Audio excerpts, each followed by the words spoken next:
Welcome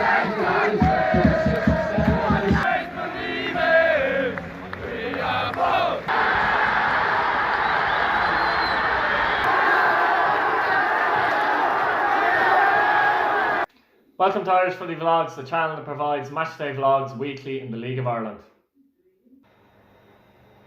Now guys, today we have the review show. This will be the show that I'll do weekly, reviewing the games from the weekend just gone. I'll be doing a preview show also, previewing the games for the weekend ahead, or in this case Monday, because there's Premier Division games on Monday. So I'm going to do two separate videos for each because I think it's a little bit messy putting them together. It's easier to have them separate, I think. So let's get into the reviews of last weekend's games anyway, first of all. I'm going to start off with the Premier Division and I'll run through the predictions that I gave actually as well. So I'll start with Shamrock Rovers and Cork City. I predicted Shamrock Rovers would win 2-0 fairly comfortably. They won comfortably alright to beat Cork City 6-0. Now, second weekend in, a lot of question marks going into the season about Cork City.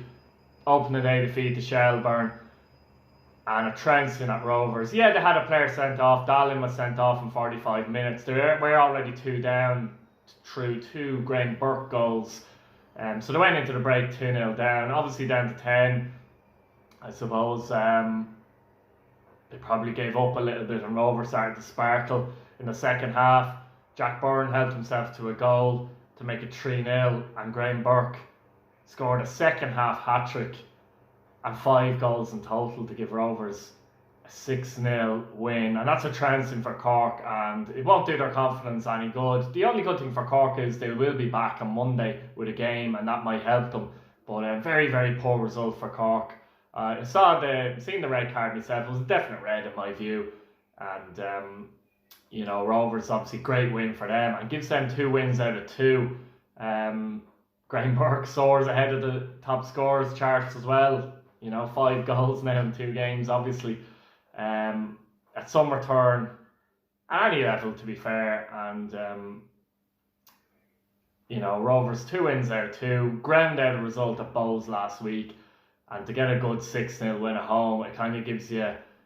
It's encouraging for Rovers fans, to be honest, because it gives them...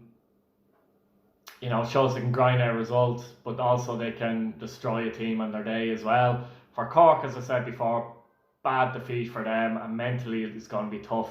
So, but they'll be looking forward to Monday and trying to eradicate that very quickly. So, that's Rovers and Cork. Now, I was at Cobh Park for Shelbourne and Dundalk, and Dundalk, another team, they're obviously the champions now with a 100% record after winning their first 2 games. A good win at home to Derry with a latish goal from Dave Massey in the opening weekend, but you could say they grounded out this a little bit too. They did go in 2-0 up at half time and were in command and were quite comfortable, I felt. Boyle from a set piece making it 1-0. Shelbourne would be disappointed in it, clear, to be honest. And Hooban from another set piece, a free kick, a deep free from Duffy, which the wind carried. It was quite a windy day at Cobh Park and the weather was poor. It was raining for most of it as well. And Hooban grabbed the header. The keeper was stuck to the line a little bit. But I thought in the first half that Shelbourne were a little bit nervous and probably showed Dundalk a bit too much respect. Dundalk were comfortable, but they're playing brilliantly because they didn't really carve Shelbourne open too many times. They came unstuck with 2 set pieces, of course, but you know, as a neutral there as well, you could just tell that there was a gulf in class, and there was a sense from my standpoint that it was a bit like welcome to the Premier Division for Shelbourne. They did a great opening win away to Cork in the opening day of the season themselves, which set them up for this great atmosphere at Cobh. And in the second half, Shelbourne, the shackles were gone and Shelbourne gave it a real go. Gary Deegan's strike, it was an unbelievable strike, his left boot. If you haven't seen it, you know, watch out for that goal. Fantastic strike, edge of the area, literally the top corner. It was the top corner. It literally hit the angle and went in. Fantastic strike. And gave Shelbourne hope. And Dundalk didn't offer too much in the second half. I don't remember any Dundalk real opportunities second half. I think there was one. It was hard to see from Section E and Talca because it's, you know, the far end. There was one chance, but took a deflection and went wide. Shelbourne had a number of opportunities, not necessarily where they got shots on target, but although Rodgers made a good save from Shepherd, and there was a few opportunities maybe with the final ball they could have been in. They could have nicked the point here, to be fair. Dundalk weren't at their best by any means. It was a poor day as well, evening at Tolka Park, and they'd be like to just get out with the points. I thought Carl Shepherd actually played quite well for Shelbourne, particularly in the second half. He seemed to come more in field and link up better, closer to Cobh, who was isolated a lot in the first half. From the Dundalk's point of view, I thought Chris Shields actually had a poor game for his standards. I thought Sligo had done very well in midfield. He broke up a lot of play in that as well and drove forward. I thought he was Dundalk's best player. And when you see players like Daniel Leahy come off the bench and Daniel Kelly, you're just going, come on lads, you know what I mean? But great win for Dundalk. Very encouraging performance though from Shelbourne, and they'll go into the week next week with a lot of confidence. Just a quick few stats from the game. Shelbourne 40% possession, Dundalk at 60. You would expect that, to be fair. Not for that was that in the first half. Dundalk dominated the ball, I'd say. 8 shots for Dundalk in total, 2 for Shelbourne, 2 on target for Shelbourne, and 4 for Dundalk.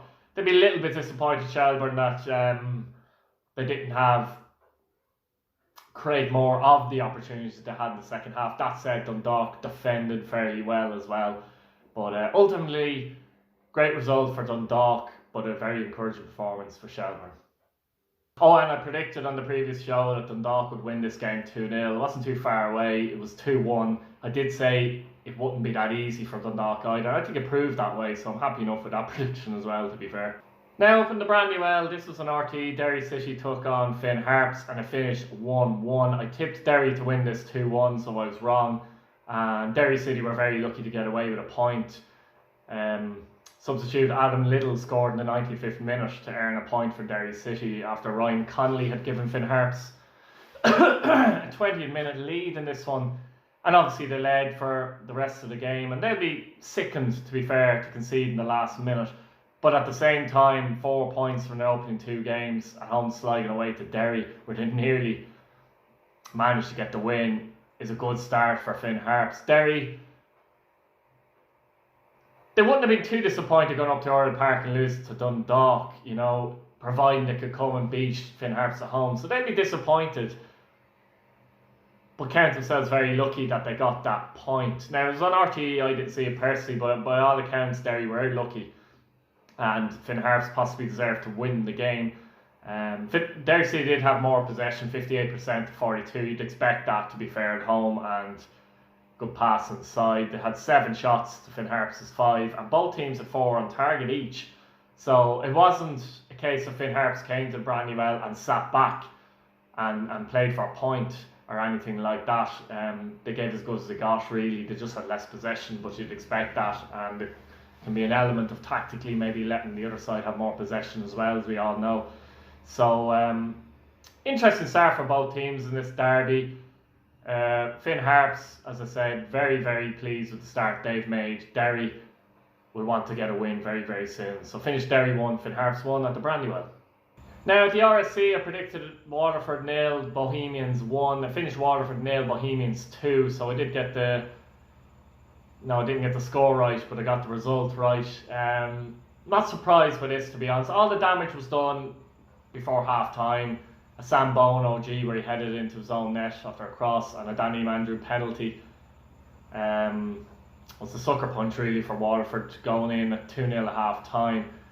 I wasn't surprised because I thought when I watched Waterford against Pats the previous week, I did think Waterford got out of jail at that one. I think Pats, hammered them really. They had a lot of chances in that match, and I think 19 shots didn't score, you know what I mean? They had a lot of good chances, and I thought Waterford got out of jail. I just thought Waterford would have to up their performance in terms of creating chances for this game, and I had a feeling they wouldn't, and they didn't, because they 46% possession, Bowes at 54, but Waterford 1 shot to Bowes' 4, and only 1 shot then on target for Waterford to Bowes' 3 shots on target. So I think over the 2 games they've only had maybe 3 shots overall on target, and not many chances they've created at all over the 2 games rather, sorry.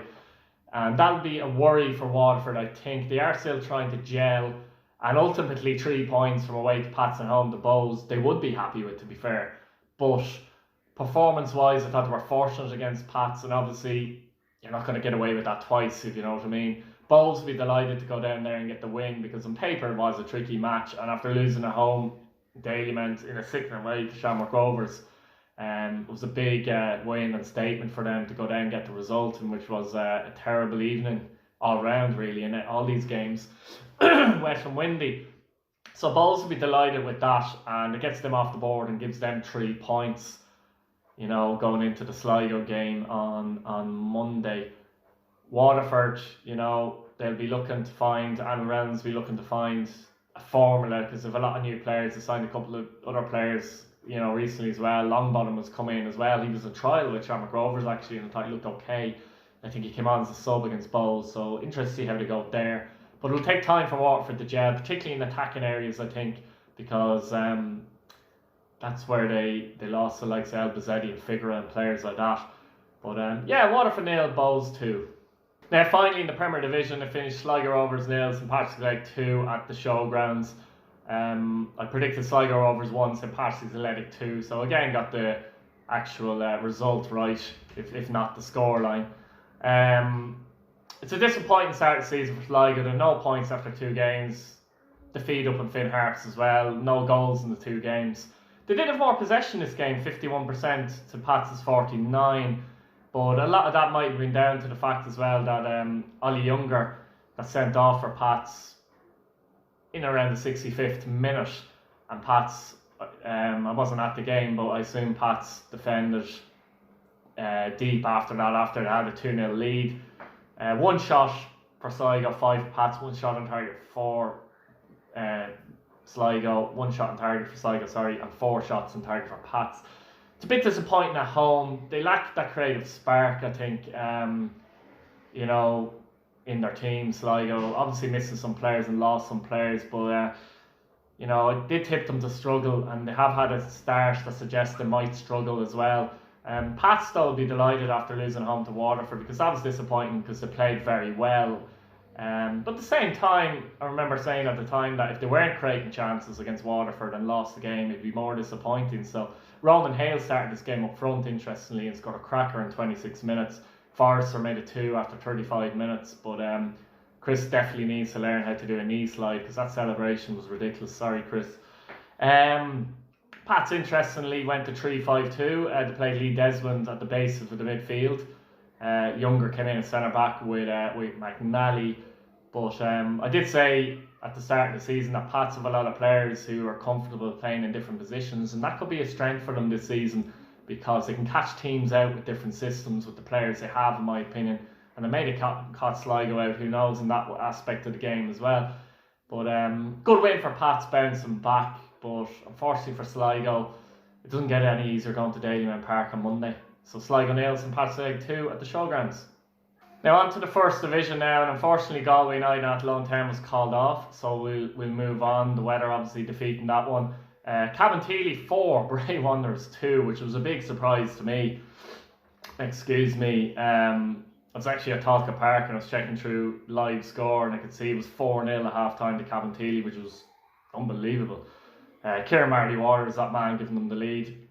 Labutus, Aspiel and Dillon with the goals for Cabinteely. Second half, Gary Shaw got one back for Bray, and Watson scored in the very last minute. So a bit of a tonking overall for Bray, and that's a devastating start for Bray. A big win for Cabinteely. It'll be interesting to see what that means. I got the score completely wrong. I said Bray would win at Cabinteely by a goal to 0.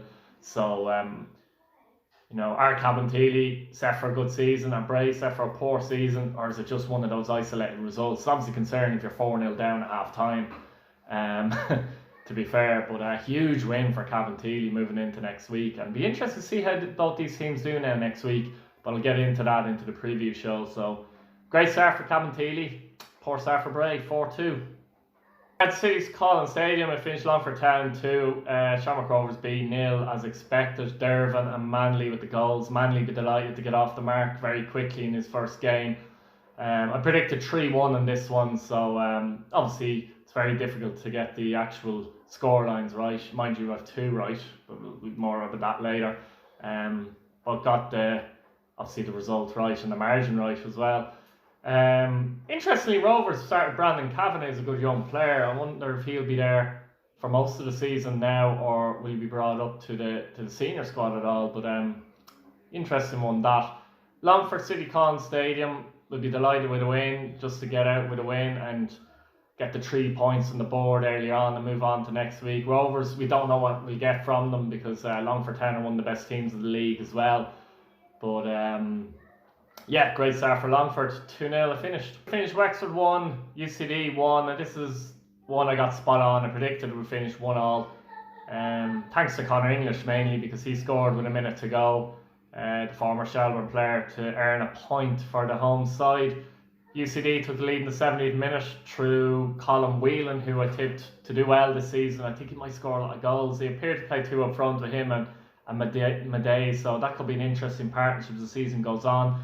I think UCD would have been pleased enough with their point going into the game, but when you're 1-0 up with a minute to go, it's a sickener to equalise. I think Wexford will be much more competitive this season. I do think UCD will be up there, to be honest, so that's a good result for Wexford to nick there, and ultimately not a bad start for both sides. So Wexford 1, UCD 1. Now to the final game, and I also got this one right. We finished Cobh Ramblers 0, Drogheda United 2. It's a long trip down to Cobh for Drogheda, and I know they left early Saturday morning, and I'm sure they were back late, but it's worth the trip when you come away with the 3 points. I don't think it was easy for them though. Chris Lyons gave them a second half lead. Cobh got Manson off, and Sean Brennan sealed the game with 5 minutes to go from the penalty spot. Drogheda will be delighted with that. First game of the season to go down there and get the 3 points. As for Cobh, they'll be a bit disappointed at home, but they did battle hard, and obviously the 10 men, I suppose the goose was cooked a little bit when the man got sent off for Cobh. But yeah, Drogheda will move on with a lot of hope for the season, and Cobh, it's difficult to judge them yet. So Cobh 0, Drogheda 2. So that's about it, guys, for the review show. If you haven't subscribed already, please subscribe. I'll have a preview of Monday's games to come, the Premier Division games, and then I'll have to review them. And the vlog next week, not too sure which game I'm going yet for sure, but I have a good idea. But there's a matchday vlog next week as well. Right, lads, see you later and have a good day. Good luck. Bye now.